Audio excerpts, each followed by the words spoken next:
So Barna Research Group did a major study. And they were looking at people who were not self-professing Christians and people who were not involved in church. And what they were looking for, they asked them a simple question. What is the biggest reason, or what's the biggest barrier to Christianity? You might think the number one reason would be something like an intellectual barrier.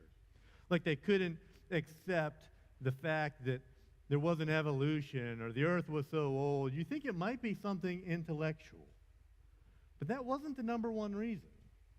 The number one reason they gave was judgmentalism. That churches are simply too judgmental. They look at Christians, they look at the church, and they feel, right or wrong, that they're filled with people who are prideful, people who act morally superior, and all they do is find fault with everyone else. People who lack compassion, lack understanding, lack grace towards other people.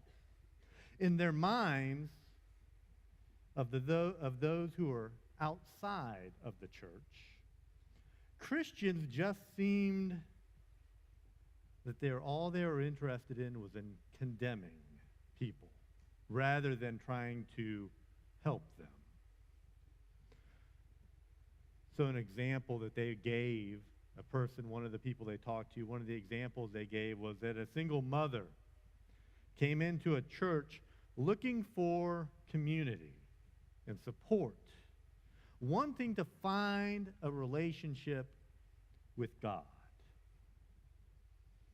just trying to find her way through life as a single mother. She wasn't necessarily proud of her past life. It wasn't her plan A, but it happened. She was alone and she was scared. So she turned to God's people for help. What do you think most people outside of the church would think that she would hear when she got to church? Most people thought that she would be told, you shouldn't be a single mother. You shouldn't have had sex outside of marriage. You shouldn't have gotten pregnant. You pick any story or situation, and it always is the exact same expectation. You shouldn't have become an addict. You shouldn't be living together outside of marriage. You shouldn't have questions. You shouldn't be divorced. You have no business doing that. And as a result, you're not welcome here.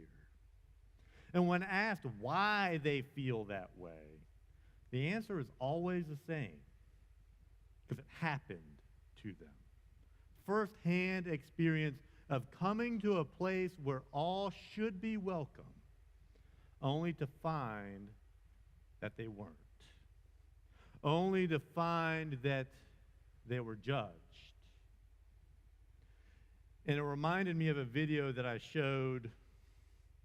did a series, if you remember, a while back on this entire topic, being judged. And it reminded me of a video I showed during that series. And I went back and watched it, and it fit right in. So I'm going to show it again. So take a look.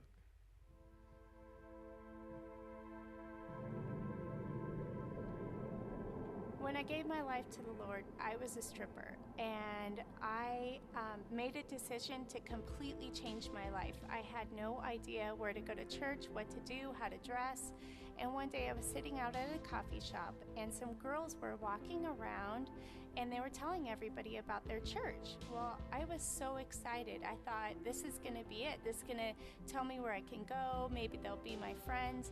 And instead, they took one look at me and the way I was dressed and how I looked and gave me a dirty look and passed me over.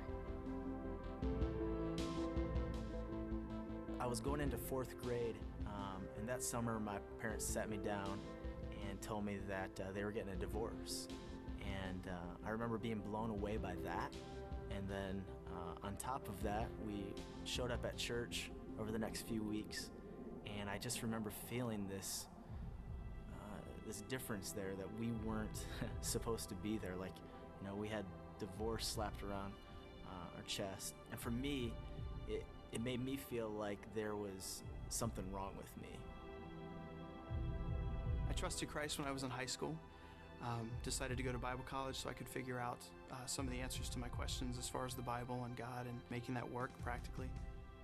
During my senior year, I really felt like instead of getting answers and getting help with some of my questions, I got rejected, in so much as even the college president calling me out in one of the classes and basically saying, if you still have questions this late in the game, you just don't get it. I grew up in a church for 20 years, and when I went to college, I made a few mistakes and got pregnant out of wedlock. I knew there would be trouble, I knew there would be gossip, but I never expected a phone call from the pastor asking me to resign my membership. Well, for the first time in my life, I was really coming back to God. I was trying to really reconnect with Him, and my life was a mess. I was going through divorce, I was in debt, I didn't have any friends, and so I actually wrote a letter to a friend of mine that I knew from high school. I knew that she was a pretty strong Christian, and I thought maybe we could start up a friendship. So I sent her a letter, and a couple weeks later, I got a package back in the mail, and I opened it up, and there was no letter. It was just a pamphlet on why divorce is a sin. Well, I struggled with same-sex attraction all my life, and being a Christian and brought up in a Christian home, Christian school, I had difficulties dealing with it, and went to my pastor because I knew there was some kind of issue with me, and I had some problems, and instead of receiving spiritual guidance, I received, hatred, and I was condemned, and I was asked to leave the church. There came a point in my marriage where things got really rocky. I made a decision to trust the people at the church and start telling them about what was happening. And I expected them to try and understand. I expected them to help, to accept us, broken like we were, but instead they judged us, they judged me, they blamed me. It was definitely not okay to not be okay. I was 5 years old. I was going to Sunday school, and I seen a statue of Jesus, and I knew my grandmother would really like it, so I took it from the church and gave it to my grandmother. The next Sunday, whenever I went back to church, the preacher took me aside and told me I was going to go to hell for stealing. And it really scared me, and that really turned me off. And I asked my mom if I had to go to church anymore, and she said not if I didn't want to. So I stayed away from church for 31 years, and I pretty much went to hell for the next 31 years. It made me feel rejected. I was totally crushed. To this day, affects my family. What good did that do anybody? God forgave me, but the church couldn't. I wish you would have treated me like a brother instead of a piece of garbage. We need to be examples and not tell people what they have to do and what they should do, but just show them what we do.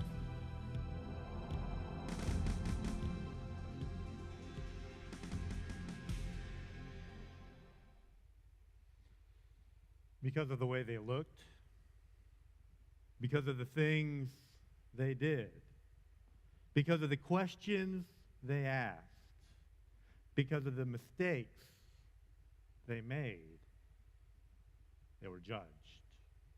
And by the very people they hoped would help them, they hoped would accept them and help them to get back onto their feet after falling down. People who called themselves followers of Christ. Do you know what the dark, twisted irony in all of this is? It's that what many Christians are known for and have a reputation for, this judgmentalism, is the very thing that Jesus went on the war path against. He condemned it to the core of his very being, over and over again. And why am I bringing this up? It's because we've been going through this series. This is week number 11 of 14. It's hard to believe that it's almost done when I started it would never end. going through the Sermon on the Mount, and we've looked at what Jesus has had to say about a lot of different things. Everything from happiness to making an impact on your life, from adultery to divorce, from how to pray to how to overcome worry. Today, we're going to find out what Jesus had to say about judgmentalism. Let me read his words to begin with, and then we'll go through it.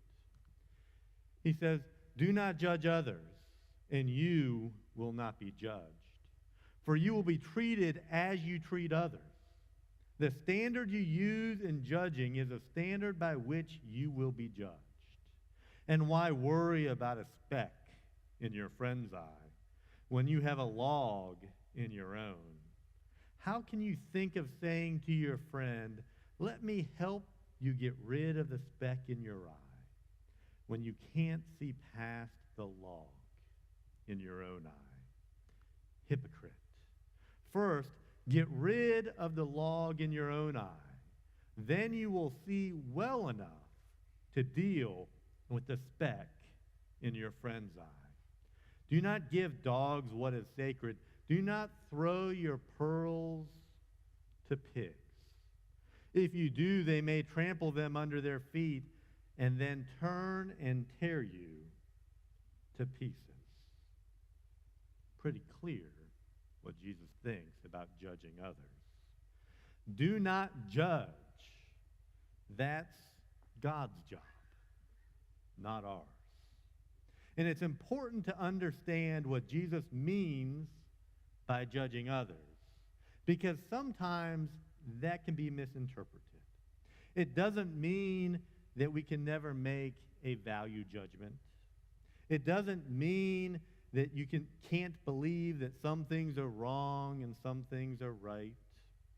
It doesn't mean that you can't serve on a jury. I hear that sometimes in court. That's completely opposite.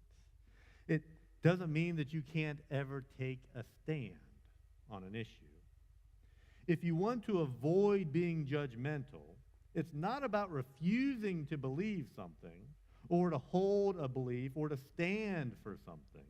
It's not about refusing to say you feel something is wrong or right or good or bad. It's not giving up your thinking capacity or your discernment or your wisdom.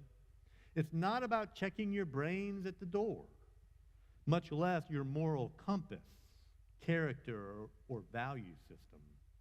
It's not even about putting your arm around someone that you care about and cautioning them out of love and concern for their life. Sometimes when people say, "Don't judge me," it's really code for, "Don't you dare say that anything I do is wrong or bad in any way." That you can't do that if you love someone and also care for them. But here is what real judgmentalism is about. It's about the practice of personal condemnation. As John Stott once put it, he said, "You have to be able to assess people and situations, but that doesn't mean you have to judge them harshly." You see, the judgmental person Jesus is talking about here is someone who is a fault finder, someone who's negative and destructive toward other people, who they put themselves up as superior and they picked a lint off of someone else. And Jesus gives us 3 reasons why we should never judge in that way. The first reason, what goes around comes around. You missed that part of the verse? He says, "You will be treated as you treat others. The standard you use in judging is a standard by which you will be judged." What goes around comes around. Do unto others as you would have them do unto you. If you are judgmental to others, then you can expect them to be judgmental to you. And nobody wants other people to be judgmental of them. So it's a simple scenario. Stop being judgmental to other people. The more gracious you are towards other people, the more gracious they will be to you. You see, the heart of a judgmental attitude is that you are somehow in a position to judge. Only God can truly judge others. Which means if you start judging people, then you are assuming God's role. That you are claiming the competence and the authority to judge others. And God will judge you on the basis of whether or not you measure up to the standard required for judging, should be God himself. Anybody want to try and live up to that standard? I know I don't. And then Jesus gives us the second reason why we shouldn't judge. Check yourself before you wreck yourself. I knew Luke would get that. Jesus said, why worry about a speck in your friend's eye when you have a log in your own? It's crazy to judge someone else for what you perceive to be a sin and a failure and a screw-up in their life when you've got so many screw-ups and failures and sins in your own life. And by the way, when Jesus said this, they would have been laughing. You see, in the Middle Eastern humor of the day of Jesus, they told jokes by exaggeration. So this would have been a joke to them. It's like when Jesus said it's easier for a camel to go through the eye of a needle than for a rich man to go into heaven. To them, that was Jesus telling a joke. It's a good one, Jesus. So here when he says to get rid of the 2x4 in your own eye before you worry about the splinter in someone else's, he was telling a joke. And we don't often think about Jesus telling jokes, but if you're thinking about the culture of that day, may have been a little irony, but I imagine Jesus had dry humor. I like that because that's the humor I have, but I imagine that some of them were probably laughing at this. But there was some truth in that humor. We need the humility to remember our own faults and failures before we worry about someone else's. I heard once a saying that whenever you point a finger at someone, you have 3 fingers pointing back at yourself. So the next time you try to judge somebody by shaking your finger at them, remember, you have 3 pointing at yourself. And then Jesus gives us a third reason. And in my best Seinfeld soup Nazi voice, no grace for you. Jesus said, do not give dogs what is sacred. Do not throw your pearls to pigs. If you do, they may trample them under their feet and then turn and tear you to pieces. And when I first read this, I was like, what? How does that fit into what he was just talking about? How does that fit in to this whole idea? And it's a little bit more humor from Jesus. Giving a dog something sacred, giving a pearl to a pig. If you're going to be a person who judges others, then you yourself are not deserving of the message of grace. There are people who who have given themselves over to particular attitudes, particular spirits, particular dispositions that they don't deserve the message of grace. Those who are so judgmental, Jesus would say that they fall into that camp. So what does this look like in practice? What does not being judgmental, but also not checking your brain at the door,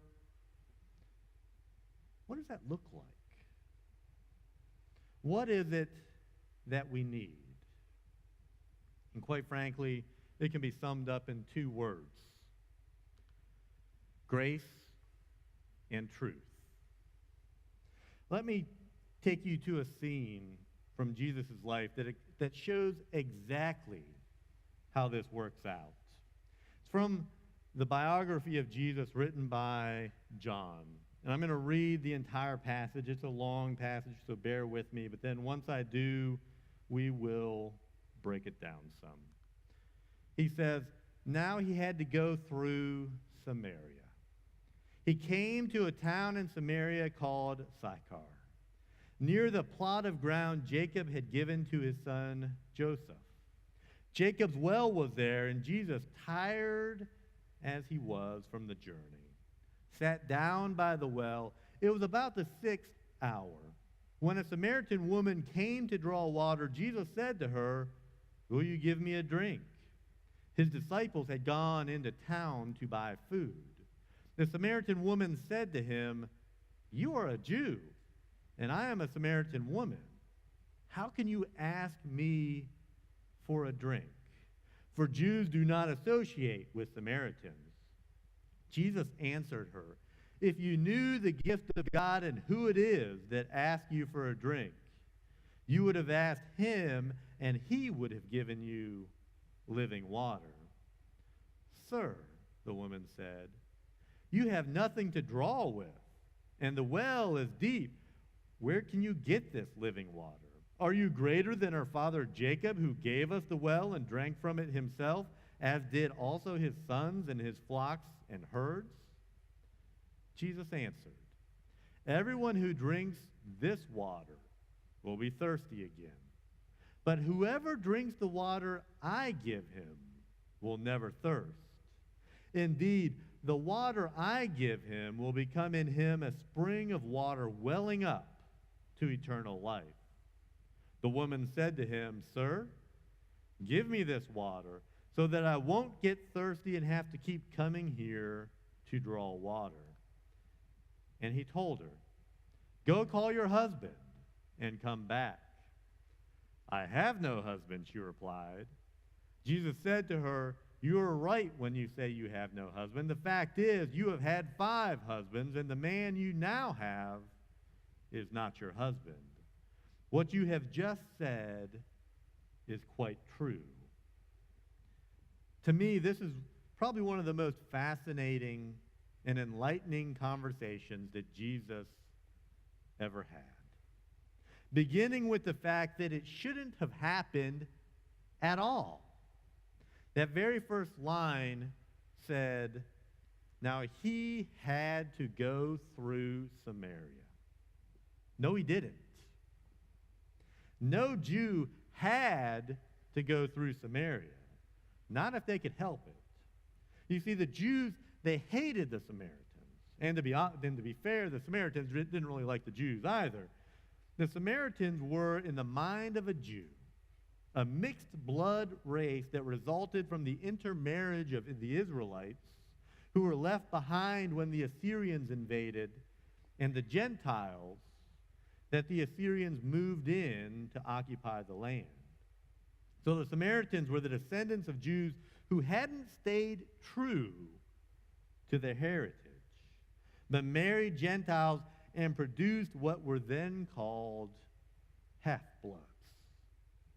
They weren't seen as even being real Jews, pure Jews, clean Jews.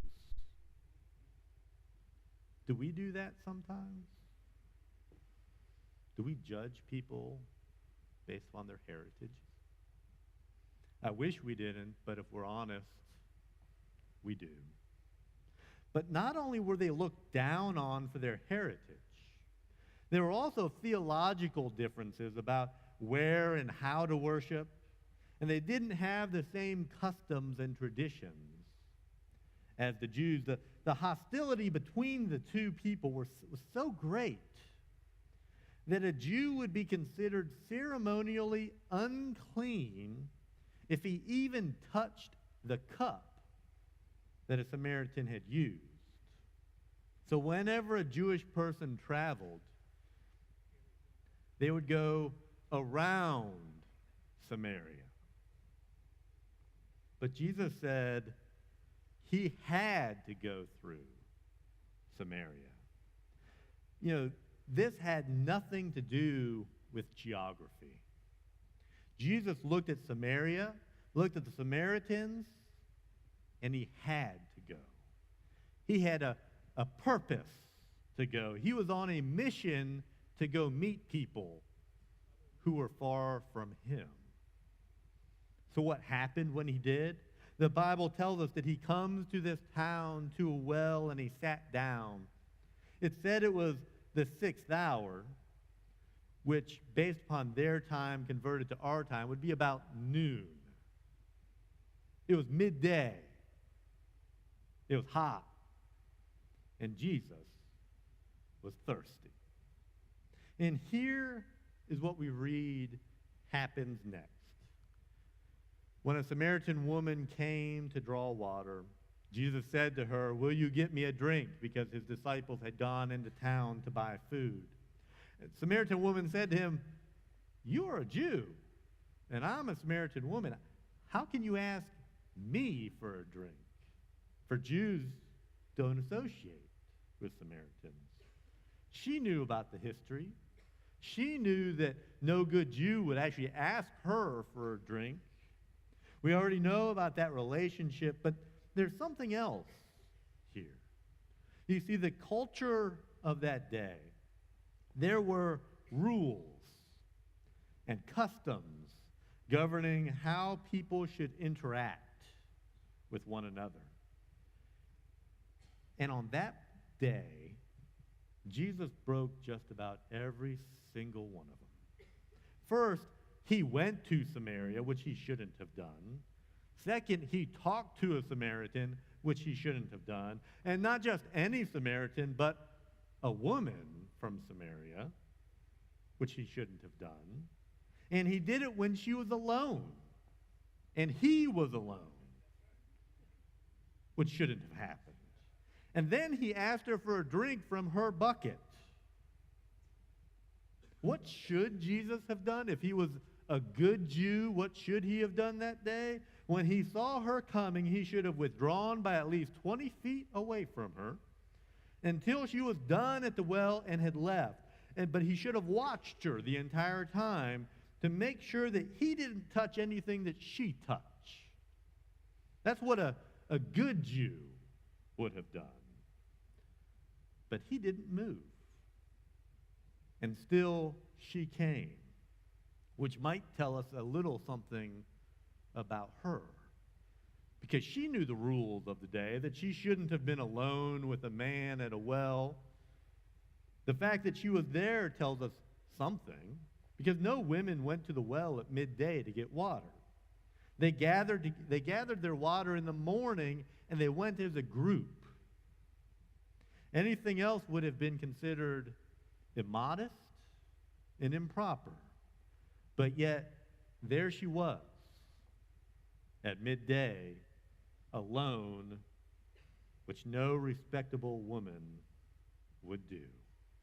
Now, we don't know whether she was there purposely to avoid the other women, or maybe the other women had rejected her, and that was the only time she could actually go. Maybe it was because of her reputation for immorality. Maybe she was there to meet more men. But regardless, she had no business being there either. A Jew couldn't touch a Samaritan, much less drink after them. That would have made them unclean, defiled. And here Jesus is asking her for a drink from her bucket. You see how much this is violating all of the customs of that day. A good Jew wouldn't have associated with a bad Gentile in this situation. So what Jesus should have done, he should have judged her, he should have condemned her, and then move on, because that's what a good Jew should have done. But Jesus didn't. Instead, he reached out to her and accepted her. Maybe for the very first time in her life, she heard someone say, no matter what you've done, no matter how you've lived, you matter to me. I'm not going to try to buy you. I'm not going to try to use you. I'm not going to condemn you. You matter to me, and you matter to God.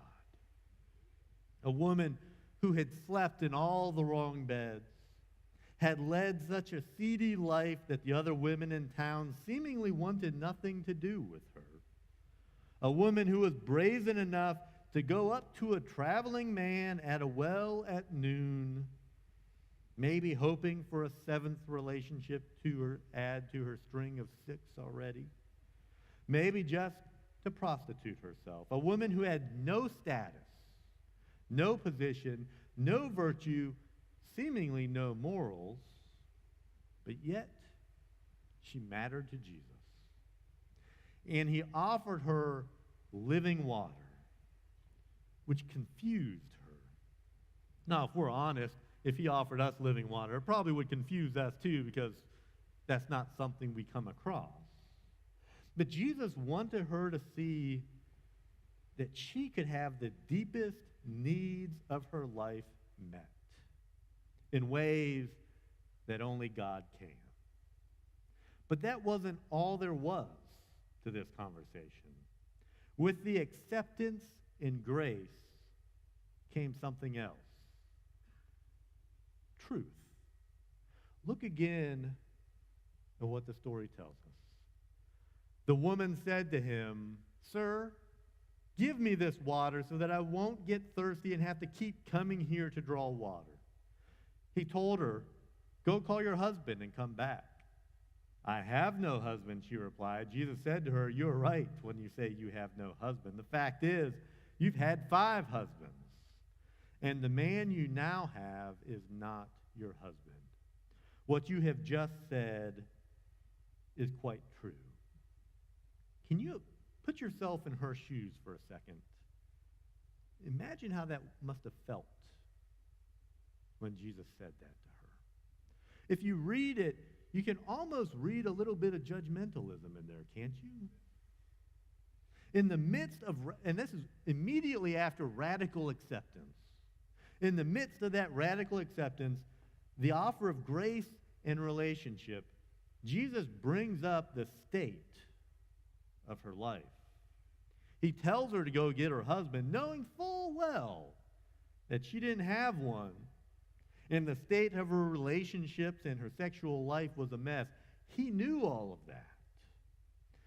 Now, he wasn't trying to be cruel. He wasn't trying to be morally invasive. He wasn't trying to be condemning. He was trying to save her, trying to make her see her life the way it really was.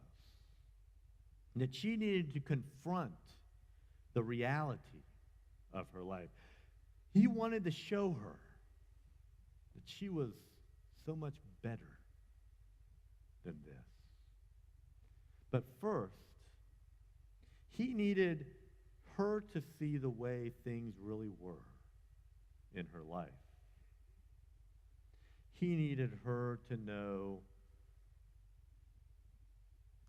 that grace and truth need to be together. It's not just grace. It's not just truth. It has to be both.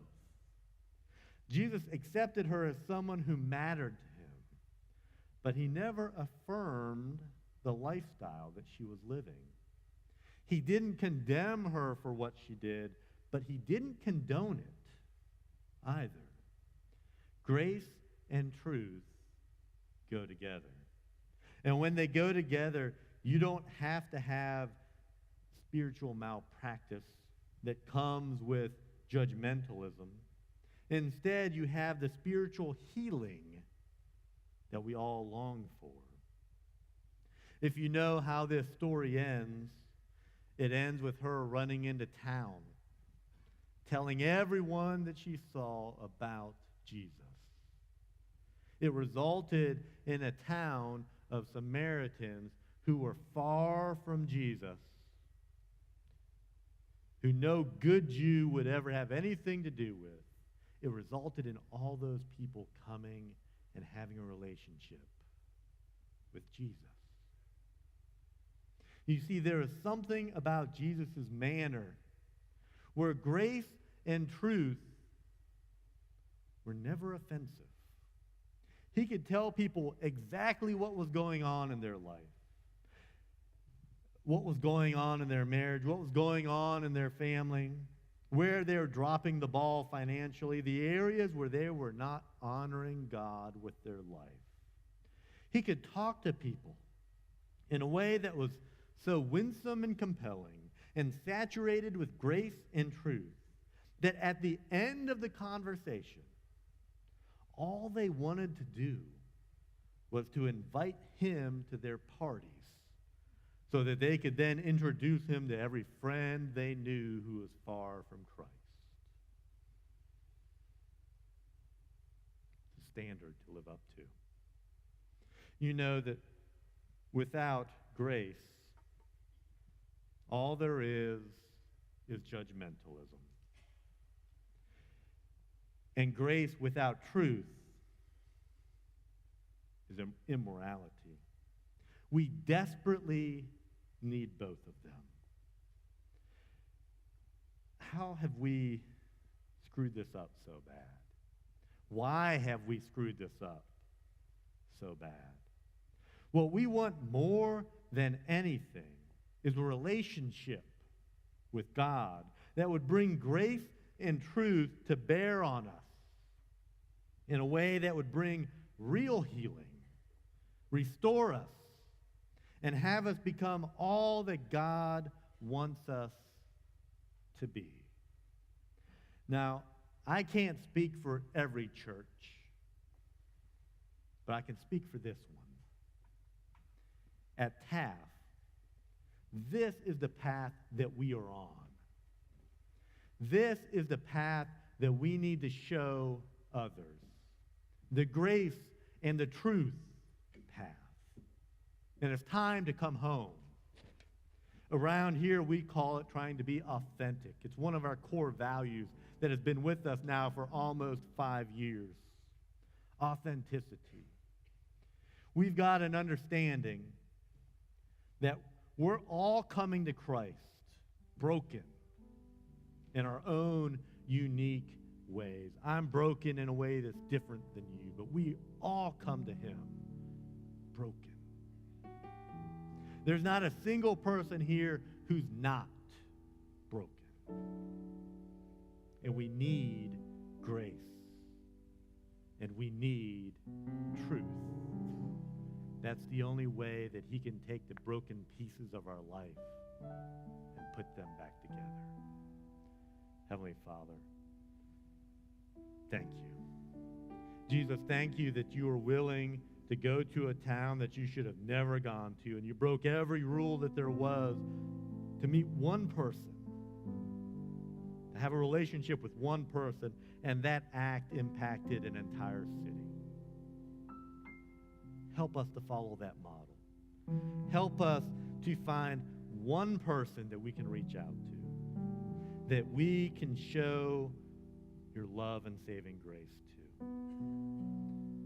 Help us to fulfill the mission that you have given us,